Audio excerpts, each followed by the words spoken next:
Hi, welcome back to the DPAF. And you might have noticed some of the news headlines in the UK during the middle of the week about how Rishi is so desperate to reduce UK debt. And I had to laugh to myself. I mean, this has got to be the biggest joke or the biggest fraud perpetuated on the British people since the government was saying how the virus came from a wet market in China, or that there was going to be a V-shaped recovery immediately after lockdown one. I mean, the concept or the notion that Rishi wants to reduce UK debt is just a total and complete lie. And it kind of provided a nice segue into the budget, which was on Thursday, which was obviously going to be about how debt was going to be increasing, taxes were going to be increasing. So you sort of lie to the people up front, and it's a bait and switch. Then it gets it's a sort of political cover for the pain that's going to come in the budget, excuse me, the following day or whenever the announcement is. But I mean, not only is Rishi not going to be reducing UK debt, he's going to be increasing it beyond all imagination, and he's going to be raising taxes as well, as the budget said, and also the inflation tax is going to get more and more painful on the British people. So it's a pretty sad state of affairs. It's amazing how few people really understand economics and hold Rishi to account. I mean, this guy's a first-class crook. He's added more debt in his 2 years as Chancellor than any other British Chancellor in history. And I think it would be better if we just had no Chancellor of the Exchequer whatsoever, rather than Rishi. I mean, everyone was pretty much a loser from the budget because of all the debt. And I think the only winner was Theresa May, because as part of the announcement, Rishi said foreign aid was going to be restored to back to its high level of 7% of GDP. And of course, Theresa May, like all former prime ministers, make their living off of foreign aid. They make their living from ripping off British taxpayers. So to hear that foreign aid was going to be restored, Theresa May would have been thrilled about that. And but of course, British taxpayers, they're the big losers here. So political establishment wins, British people lose, because the debt is not going to be dumped on former prime ministers. It's going to be dumped on the British people. Now, of course, I saw the writing on the wall here. Over a year ago, I left Great Britain. I moved over to the country of Georgia, which is a low tax, low debt, low regulation country. It's primed for great economic growth, great economic opportunity. I set up a website and a company, lifeboatnow.com. You're welcome to check it out. And helping British people come and visit here, helping British people relocate here, helping British people invest here in Georgia, because the tax burden in Britain is getting higher and higher. The debt burden in Britain is getting higher and higher. And why would you want to wait until you're totally bankrupt or you're totally broke to leave? Why don't you just leave now? You can always go back in the future to Great Britain if such a time occurs where people like Rishi, people like Boris Johnson, people like David Crony Cameron are not ripping off British taxpayers, not growing our debt exponentially.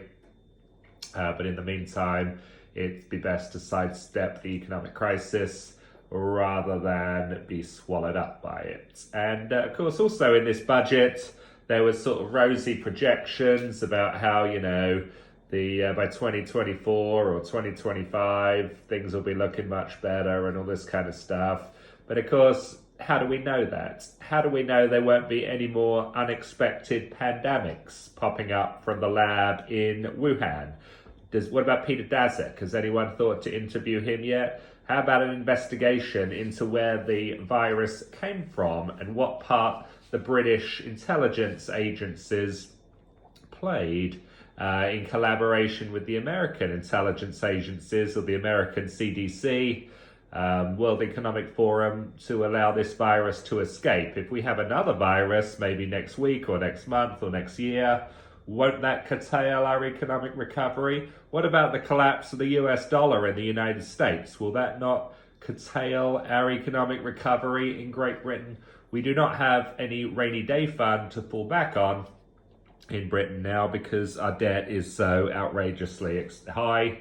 It's gone from 2 trillion up to about 2.8, 2.9 trillion since March 2020, and it's going to be going, like I've been saying, pretty much every month since. It's going to be going up to 4 trillion, and then it's going to be going north of 4 trillion, and it's going to be going pretty much on and on from there. So bad economic times in Britain. People are starting to notice the consequences of lockdown now, the shortages, the inflation, and cost of living increases. You'll notice there's been a lot of talk about HGV driver shortages in Britain and how we've got to get more HGV drivers. No one's talking about cancelling HGV drivers. No one, you'll notice, has written any stories about some sort of HGV driver that had some racist tweets from 10 years ago. We can't afford to cancel HGV drivers at the moment, so they get a pass. But if there's any sort of hint of racism from a football fan at the Euros, they have to be banned for life. But of course, if you're an HGV driver, no, you don't get banned. We need you. So there's double standards there.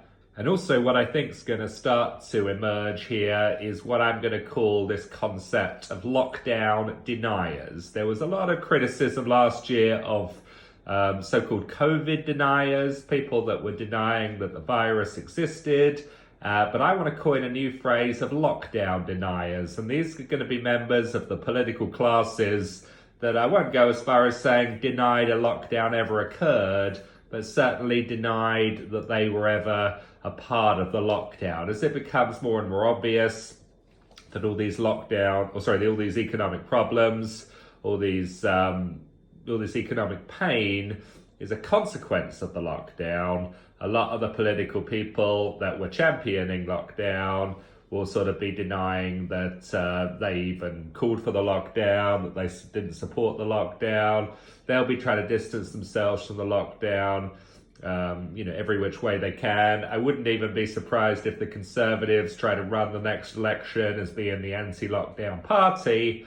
They having called for the lockdown, they having voted for the lockdown, they haven't been on TV every minute of every day saying how the lockdown was such a great thing because it was saving all these lives. Now that it's obvious that that wasn't the case, that the lockdown was a total and complete fraud, lockdown was totally unlawful, lockdown was a total and complete waste of time, and that the countries of the world, or the regions of the world that didn't do any lockdown, not only didn't fare any worse than Britain, but fared significantly better, both from a health point of view and obviously from an economic point of view. So look out for lockdown deniers or the dawn of lockdown denying, because I think that's going to be a big political strategy going forward. It's typical of the hypocrisy of the political classes. Steve Baker, he had the crocodile tears, you'll remember, voting for the lockdown, but has been smiling ever since. I'm sure he'll be having tears in his eyes again when he gives his speech about how he was the biggest lockdown denier of all back there in March 2020, or the biggest lockdown skeptic of all. It's all lies. All these people, total and complete phonies. And, that's why we are where we are. So please check out my website, lifeboatnow.com, about opportunities in Georgia, how to visit Georgia, how to come and visit and invest here. And appreciate you listening to these videos. Please subscribe to the channel if you haven't already, and we'll talk to you soon.